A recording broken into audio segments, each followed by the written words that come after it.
ਵਾਹਿਗੁਰੂ ਜੀ ਕਾ ਖਾਲਸਾ ਵਾਹਿਗੁਰੂ ਜੀ ਕੀ ਫਤਿਹ। ਤੁਸੀਂ ਵੇਖ ਰਹੇ ਹੋ ਕਥਾ ਗੁਰਬਾਣੀ ਵਿਚਾਰ।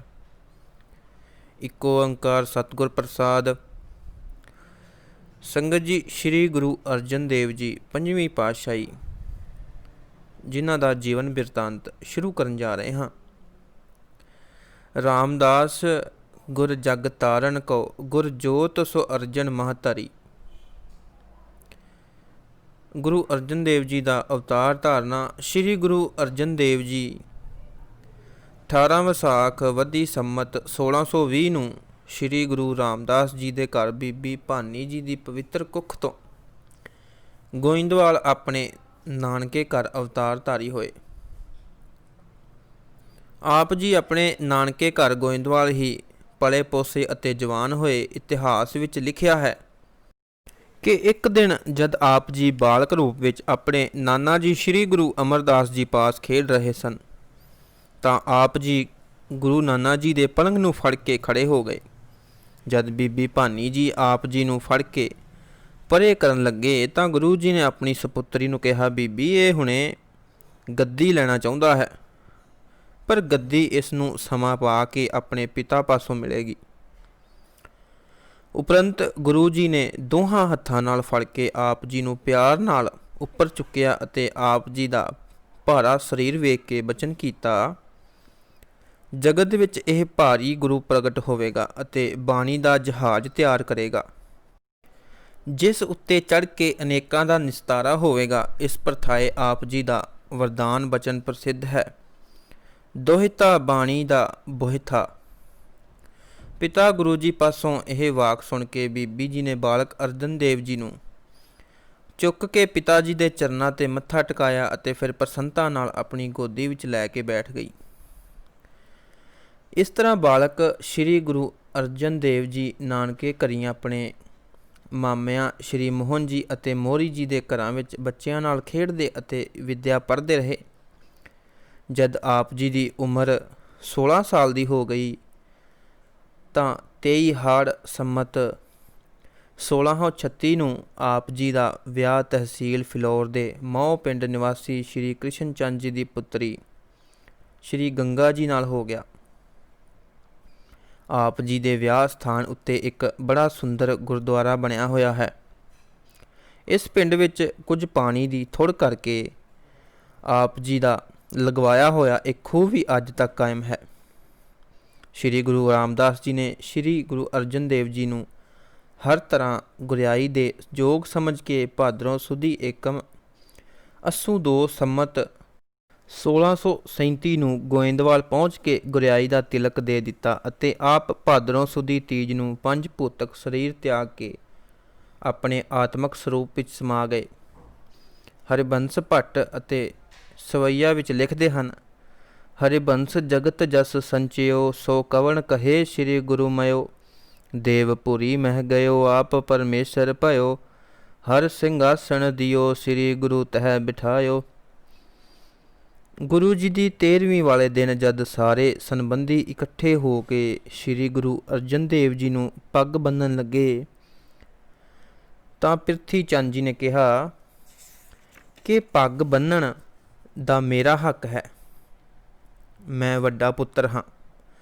ਉਸ ਸਮੇਂ ਬਾਬਾ ਬੁੱਢਾ ਜੀ ਆਦਿ ਸਿਆਣੇ ਸਿੱਖਾਂ ਅਤੇ ਬਾਬਾ ਮੋਹਰੀ ਜੀ ਆਦਿ ਸੰਬੰਧੀਆਂ ਨੇ ਸ੍ਰੀ ਗੁਰੂ ਰਾਮਦਾਸ ਜੀ ਦੀ ਆਗਿਆ ਅਨੁਸਾਰ ਪੱਗ ਸ੍ਰੀ ਗੁਰੂ ਅਰਜਨ ਦੇਵ ਜੀ ਨੂੰ ਬਣਾਉਣੀ ਚਾਹੀ, ਪਰ ਆਪ ਜੀ ਨੇ ਝਗੜੇ ਵਿੱਚ ਨਾ ਪੈਣ ਵਾਸਤੇ ਆਪ ਪੱਗ ਫੜ ਕੇ ਪ੍ਰਿਥੀ ਚੰਦ ਜੀ ਦੇ ਦਿੱਤੀ ਅਤੇ ਕਿਹਾ ਕਿ ਆਪ ਵੱਡੇ ਭਾਈ ਹੋ, ਪੱਗ ਆਪ ਹੀ ਬੰਨੋ, ਮੈਂ ਤੁਹਾਡਾ ਦਾਸ ਹਾਂ।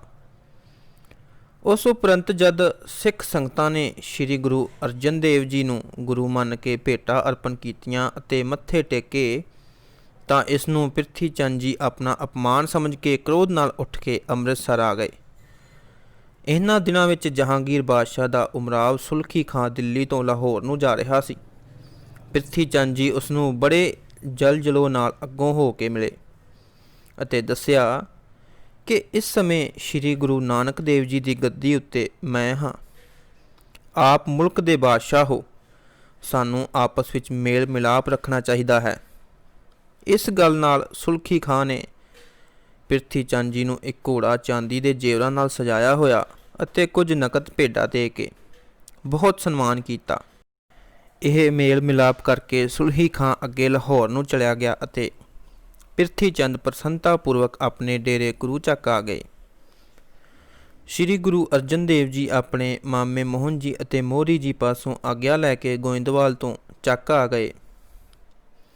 ਉੱਧਰ ਜਦ ਭਾਈ ਗੁਰਦਾਸ ਜੀ ਨੇ ਆਗਰੇ ਵਿੱਚ ਸੁਣਿਆ ਕਿ ਸ਼੍ਰੀ ਗੁਰੂ ਰਾਮਦਾਸ ਜੀ ਜੋਤੀ ਜੋਤ ਸਮਾ ਗਏ ਹਨ, ਤਾਂ ਉਹ ਆਗਰੇ ਤੋਂ ਆਪਣੇ ਨਾਲ ਕੁਝ ਸਿੱਖਾਂ ਨੂੰ ਲੈ ਕੇ ਅੰਮ੍ਰਿਤਸਰ ਚਲੇ ਗਏ। ਜਦ ਆਪ ਜੀ ਬਿਆਸਾ ਨਦੀ ਦੇ ਕਿਨਾਰੇ ਪਹੁੰਚੇ ਤਾਂ ਬਿਆਸਾ ਦਾ ਪਾਣੀ ਬਹੁਤ ਚੜ੍ਹਿਆ ਹੋਇਆ ਵੇਖ ਕੇ ਵਿਚਾਰਿਆ ਕਿ ਇਸ ਸਮੇਂ ਜਦੋਂ ਇੱਥੋਂ ਪਾਰ ਹੋਣ ਦਾ ਕੋਈ ਸਾਧਨ ਨਹੀਂ ਹੈ, ਤਾਂ ਗੁਰੂ ਜੀ ਦਾ ਇਹ ਬਚਨ ਹੈ ਕਿ ਗੁਰ ਕਾ ਬਚਨ ਬਸੈ ਜੀ ਨਾਲੇ, ਜਲ ਨਹੀਂ ਡੁਬੈ ਤਸਕਰ ਨਹੀਂ ਲੈਵੇ, ਭਾ ਨ ਸਕੇ ਜਾਲੇ।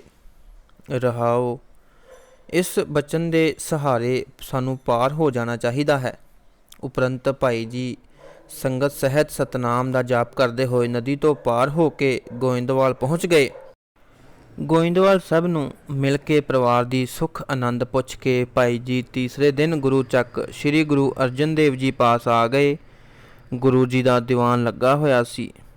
ਪਹਿਲਾਂ ਭਾਈ ਜੀ ਨੇ ਆਪ ਜੀ ਨੂੰ ਨਮਸਕਾਰ ਕੀਤੀ ਅਤੇ ਫਿਰ ਸਾਰੀ ਸੰਗਤ ਨੇ ਜਿਹੜੀ ਭਾਈ ਜੀ ਦੇ ਨਾਲ ਆਗਰੇ ਤੋਂ ਆਈ ਸੀ, ਗੁਰੂ ਜੀ ਨੂੰ ਮੱਥਾ ਟੇਕਿਆ। ਗੁਰੂ ਜੀ ਨੇ ਸਭ ਨੂੰ ਯਥਾਯੋਗ ਸਨਮਾਨ ਨਾਲ ਆਪਣੇ ਪਾਸ ਦੀਵਾਨ ਵਿੱਚ ਬਿਠਾਲ ਕੇ ਭਾਈ ਜੀ ਤੋਂ ਸੁੱਖ ਸਾਂਦ ਪੁੱਛੀ ਅਤੇ ਭਾਈ ਜੀ ਨੇ ਸ਼੍ਰੀ ਗੁਰੂ ਰਾਮਦਾਸ ਜੀ ਦੇ ਵਿਛੋੜੇ ਦਾ ਬਹੁਤ ਦੁੱਖ ਪ੍ਰਗਟ ਕੀਤਾ। ਉਸ ਉਪਰੰਤ ਜਦ ਪ੍ਰਸ਼ਾਦ ਛਕਣ ਦਾ ਸਮਾਂ ਹੋਇਆ ਤਾਂ ਲਾਂਗਰੀ ਸਿੱਖ ਥਾਲ ਵਿੱਚ ਛੋਲਿਆਂ ਦੇ ਮਿੱਸੇ ਆਟੇ ਦੀਆਂ 2-2 ਰੋਟੀਆਂ ਰੱਖ ਕੇ ਗੁਰੂ ਜੀ ਅਤੇ ਭਾਈ ਗੁਰਦਾਸ ਜੀ ਵਾਸਤੇ ਲੈ ਆਇਆ। ਪ੍ਰਸ਼ਾਦ ਛਕ ਕੇ ਭਾਈ ਜੀ ਨੇ ਪੁੱਛਿਆ, ਮਹਾਰਾਜ, ਗੁਰੂ ਕੇ ਲੰਗਰ ਵਿੱਚੋਂ ਇਸ ਤਰ੍ਹਾਂ ਦਾ ਮਿੱਸਾ ਲੰਗਰ ਮਿਲਿਆ ਹੈ, ਇਸ ਦਾ ਕਾਰਨ ਕੀ ਹੈ? ਗੁਰੂ ਜੀ ਨੇ ਕਿਹਾ, ਇਸ ਦਾ ਕਾਰਨ ਆਪਣੀ ਭੈਣ ਮਾਤਾ ਭਾਨੀ ਜੀ ਪਾਸੋਂ ਪੁੱਛ ਲਵੋ। ਜਦ ਭਾਈ ਜੀ ਨੇ ਲੰਗਰ ਵਿੱਚ ਜਾ ਕੇ ਬੀਬੀ ਜੀ ਨੂੰ ਪੁੱਛਿਆ ਕਿ ਭੈਣ ਜੀ, ਗੁਰੂ ਕੇ ਲੰਗਰ ਵਿੱਚ ਛੋਲਿਆਂ ਦੇ ਆਟੇ ਦੀ ਰੋਟੀ ਮਿਲਦੀ ਹੈ, ਇਸ ਦਾ ਕਾਰਨ ਕੀ ਹੈ? ਬੀਬੀ ਜੀ ਨੇ ਦੱਸਿਆ ਕਿ ਪ੍ਰਿਥੀ ਚੰਦ ਜੀ ਅਤੇ ਮਹਾਦੇਵ ਜੀ ਸੰਗਤਾਂ ਨੂੰ ਪ੍ਰੇਰ ਕੇ ਉਹਨਾਂ ਤੋਂ ਸਾਰੀ ਕਾਰ ਭੇਟ ਲੈ ਕੇ ਸਾਂਭ ਲੈਂਦੇ ਹਨ। ਗੁਰੂ ਕੇ ਲੰਗਰ ਵਿੱਚ ਕੁਝ ਨਹੀਂ ਦਿੰਦੇ, ਜਿਸ ਕਰਕੇ ਲੰਗਰ ਦੀ ਇਹ ਦਸ਼ਾ ਹੋਈ ਹੈ।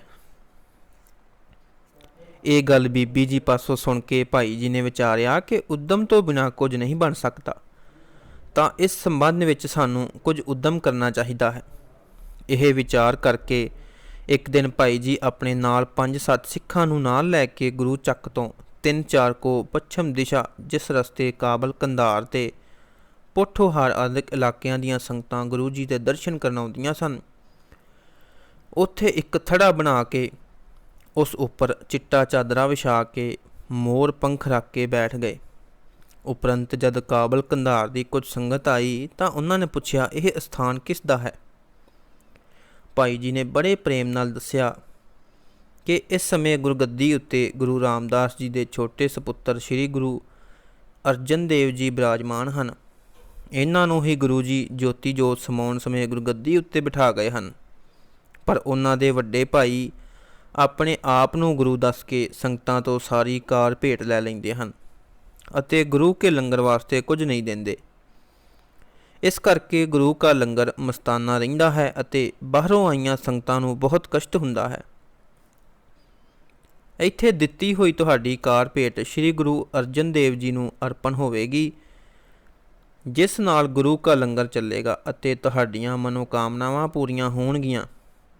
ਇਸ ਤਰ੍ਹਾਂ ਭਾਈ ਜੀ ਪ੍ਰੇਰਨਾ ਨਾਲ ਗੁਰੂ ਜੀ ਕੀ ਕਾਰ ਭੇਟ ਗੁਰੂ ਦੇ ਲੰਗਰ ਵਿੱਚ ਆਉਣ ਲੱਗ ਪਈ, ਜਿਸ ਨਾਲ ਲੰਗਰ ਵਿੱਚ ਪਹਿਲੇ ਗੁਰੂ ਘਰ ਦੇ ਲੰਗਰ ਦੀ ਮਰਿਆਦਾ ਅਨੁਸਾਰ ਖੀਰ ਕੜਾ ਅਧਿਕ ਅਟੁੱਟ ਵਰਤਣ ਲੱਗਾ। ਵਾਹਿਗੁਰੂ ਜੀ ਕਾ ਖਾਲਸਾ, ਵਾਹਿਗੁਰੂ ਜੀ ਕੀ ਫਤਿਹ।